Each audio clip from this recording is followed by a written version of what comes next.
Boses ng Bayan. Walang kinakampihan. Balitang totoo, hatid namin sa inyo.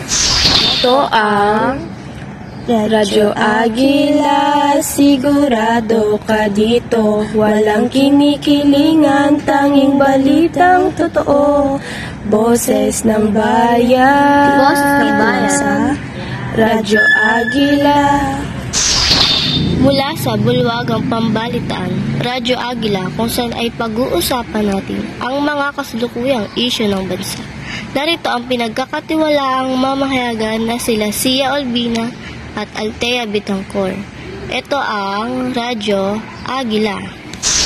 Magandang hapon sa lahat. Andito na naman po tayo sa inyong paboritong radyo, Radyo Agila. Magandang hapon, partner, at sa ating tagapakinig. Mars, napanood mo na ba ang kumakalat na video ng isang babaeng nagbebenta ng sampagita at ang guard sa SM Mega Mall? Oo naman, Mars. Yung batang babae na nagbebenta ng sampagita sa labas ng mall ay pinapaalis ng guard at nagpisikalan silang dalawa dahil sinira ng guard ang kanyang binibentang sampagita. Ayon sa video na nagva-viral ngayon, nakakailang saway at sabi ang gwardiya sa babae na bawal magbenta ng sampagita sa kanyang pwesto sa labas ng mall. Ngunit dahil lumakas na nga ang ambon, partner, ang babae ay nanatili sa kanyang pwesto sa hagdan ng mall. Sa pagkakaalam ko, partner, ay bawal talaga magbenta at manatili sa hagdan ng mall, lalo na kung ito ay sa harap ng mall. Ngunit, partner, nung tumayo na ang bata, biglang sinira ng gwardiya ang kanyang binibentang sampagita. At ayun na nga ang pinag-uusapan ng nakararami ngayon, Mars, ang pagsira at pagsipa ng gwardiya sa babae. Siguro ay nadala na si Kuya Guard ng kanyang inis, pero dapat ay profesional pa rin siya, lalo na sa mga ganitong pangyayari. Tama ka dyan, Mars. Dapat ay hindi siya nagpadala sa bugso ng kanyang damdamin. Pero kahit na ganoon, ay may pagkakamali rin naman ang bata. Pwede naman siyang lumipat ng pwesto o pakiusapan ng gwardiya dahil lumalakas ang ambon. Sang-ayon ako sa'yo.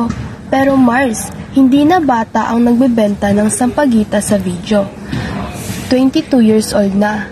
Ayon sa kanyang magulang, siya ay nag-aaral sa isang private school sa Maynila at kumukuha ng kursong medtech.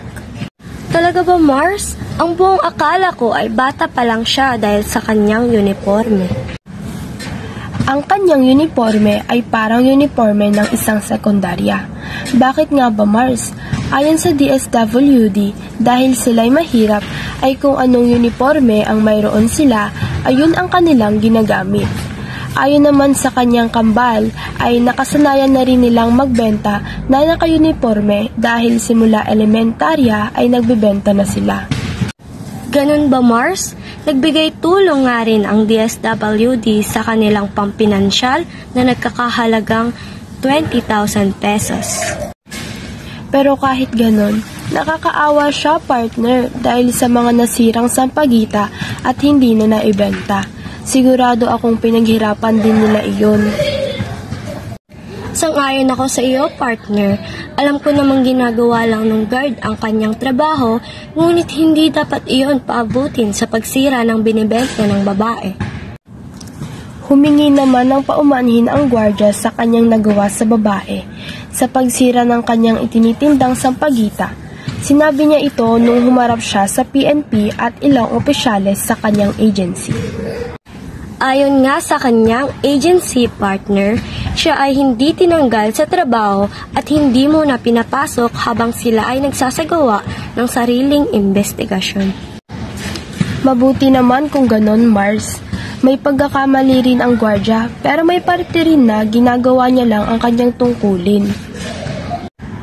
Ang babae naman ay humihingi rin ng tawad sa gwardiya ayon sa kanyang interview. Hindi niya rin ginusto ang nangyari. Naway ito'y magsilbing aral sa ating mga kababayan. Tayo'y matutong sumunod sa mga patakaran at magkaroon ng mahabang pasensya sa lahat ng bagay. Muli, ako si Althea Bitancor At ako, si Zia Olvina. Yun lamang po at maraming salamat sa pakikinig sa Radyo Agila. Radyo Agila, sigurado ka dito. Walang kinikilingan, tanging balitang totoo.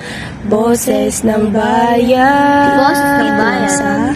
Radyo Agila.